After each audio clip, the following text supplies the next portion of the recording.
আমরা চাইব দেশে মানুষ যে আশায় বিএনপিকে ভোট দিয়েছে, যে এখানে একটা নতুন সংবিধান সংস্কার হবে, পার্লামেন্টারি সিস্টেম ডেভেলপ করবে, সকলে মিলে একটা উন্নয়নের বাংলাদেশ গড়ে তুলবে এবং সন্ত্রাস অন্যান্য বিরুদ্ধে দুর্নীতির বিরুদ্ধে একটা প্রতিরোধ তৈরি হবে।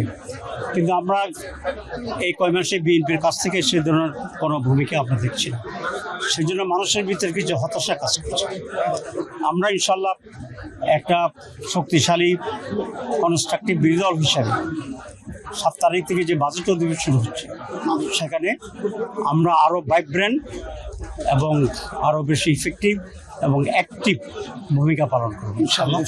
আর তার সাথে সাথে আমরা বাইরেও রাস্তার মাঠে আমরা কর্মসূচি দিয়ে যাচ্ছি। ইতিমধ্যেই রাজশাহী এবং চিটাগাংয়ের দুটো কর্মসূচির ডেট ঠিক হয়েছে। আইনশৃঙ্খলা পরিস্থিতি আনফর্চুনেটলি গ্র্যাজুয়ালি আরও অবনতি করছে। আপনারা দেখেছেন বেশ কিছু শিশু মারা গেছে, র্যাপ কেস হচ্ছে, মামলা হচ্ছে, এটা একেবারে অপ্রত্যাশিত। এর প্রধান কারণ হচ্ছে সরকারি দলের লোকেরাই এগুলোর সাথে জড়িত। যেহেতু সরকারি দলের লোকেরা জড়িত, আইনশৃঙ্খলা রক্ষাকারী বাহিনী অনেক সময় তাদের সাথে যে কঠোর আচরণ করা দরকার সেই আচরণটা তারা করতে পারছে।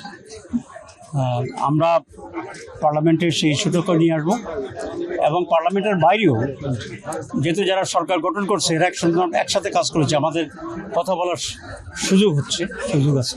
আমরা তাদের সাথে আলোচনা করে এই ব্যাপারে আরও কীভাবে শক্ত ভূমিকা পালন করা যায় সেটা করার জন্য আমরা চেষ্টা করি।